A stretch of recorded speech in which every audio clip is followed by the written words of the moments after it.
నమస్తే. నా పేరు సత్యనారాయణ.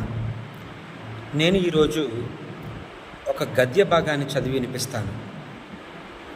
సిరిమాను అంటే సంపదలిచ్చే పెద్ద చెట్టు. పైడి తల్లి అమ్మవారు ఉత్తరాంధ్ర ప్రజల ఇలవేల్పు. ఆ అమ్మవారి సిరిమానోత్సవం విజయనగరంలో జరుగుతుంది. ఈ ఉత్సవంలో మన రాష్ట్రంతో పాటు ఇతర రాష్ట్రాల నుండి కూడా లక్షలాది మంది భక్తులు పాల్గొంటారు. పైడి తల్లి అమ్మవారి జాతరలో భాగంగా జరిగే ఈ సిరిమానోత్సవంలో చారిత్రక అంశాలు మిళితమై ఉన్నాయి. ఒకసారి విజయనగరాన్ని పరిపాలించే విజయరామరాజు యుద్ధానికి సిద్ధమవుతాడు. యుద్ధానికి వెళ్ళవద్దని అతని చెల్లెలు పైడిమాంబ బ్రతిమాలింది. అయినప్పటికీ చెల్లెలు మాట పెడచెవిన పెడతాడు. యుద్ధానికి వెళ్తాడు. యుద్ధ రంగంలో ఉన్న అన్నను చూడడానికి పైడిమాంబ బయలుదేరుతుంది.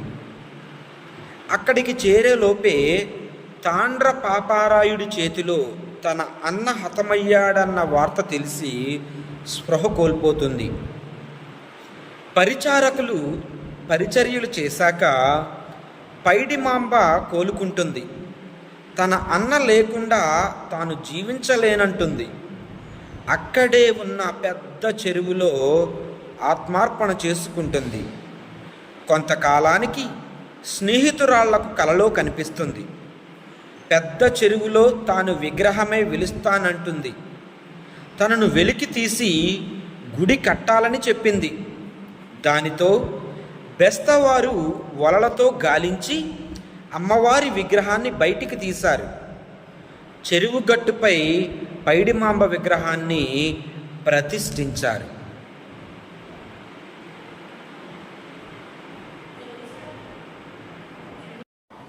ఇప్పుడు గద్య భాగాన్ని వివరించుకుందాం. సిరిమానోత్సవము ఉత్తరాంధ్ర ప్రజలు ఎంతో ఘనంగా జరుపుకునేటువంటి పండుగ. ఈ పండుగ వెనుక ఒక చారిత్రక కథాంశం ఉంది.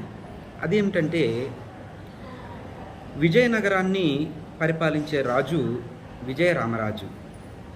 అతని యొక్క చెల్లి పైడిమాంబ. ఒకరోజు విజయరామరాజు యుద్ధానికి సిద్ధమవుతాడు. అప్పుడు ఈ పైడిమాంబ తనకు అపశకునాలు తోచుచున్నాయని, తన అన్నను యుద్ధానికి వెళ్ళవద్దని చెబుతుంది. తన చెల్లెలి మాటలు పెడచెవిన పెడతాడు విజయరామరాజు. యుద్ధానికి వెళ్ళి ఆ యుద్ధంలో తాండ్ర పాపారాయుడి చేతిలో మరణిస్తాడు. ఈ విషయాన్ని తెలుసుకున్నటువంటి పైడిమాంబ అక్కడే ఉన్నటువంటి ఒక చెరువులోకి దూకి ఆత్మార్పణ చేసుకుంటుంది.